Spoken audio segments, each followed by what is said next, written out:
সমুদ্রে কিন্তু কেউ নামবে না। হ্যাঁ আচ্ছা বাবা, নামবো না নামবো না নামবো না। ইচ্ছে যে করে তাই তোকে নিয়ে ঘুরি যাই পাহাড় বা নীল সাগরে। ইচ্ছে যে করে তাই তোকে নিয়ে ঘুরে যাই পাহাড় বা নীল সাগরে।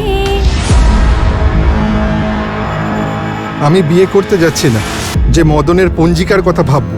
আজ অনেক দিন পর তোকে ভাবে একা পেয়ে খুব ভালো লাগছে। আমি ভাবলাম তোমার মা নেই, বাবা নেই, তোমার চাকরি বাকরি নেই, তোমার পায়ের তলার মাটিটুকু অন্তত আছে। এখন দেখছি এসব কথা বলো না।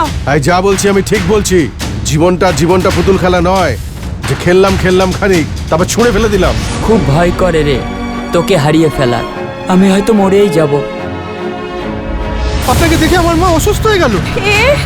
এখানে কি করছে? পথ ভুল করে একদম উল্টোপাল্টা কথা বলবেন না। দাঁড়ান দাঁড়ান দাঁড়ান দাঁড়ান।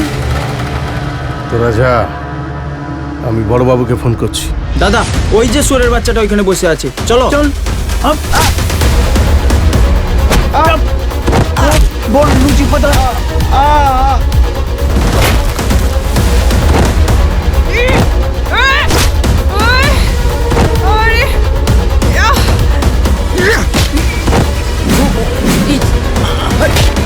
ওই হারামির তান্ত্রিকটার ব্যাপারে ঠিক আমাদের খুঁজে বার করবে।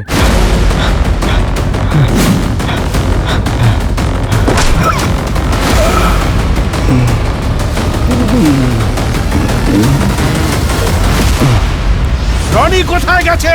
বিশ্বাস করুন, আমার ভাইপো কোথায় গেছে আমি সঠিক জানি না।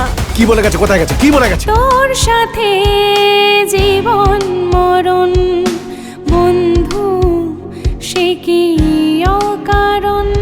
যেন কোনো মতেই জানতে না পারে যে আমরা কোথায় যাচ্ছি আর আমরা কেন যাচ্ছি।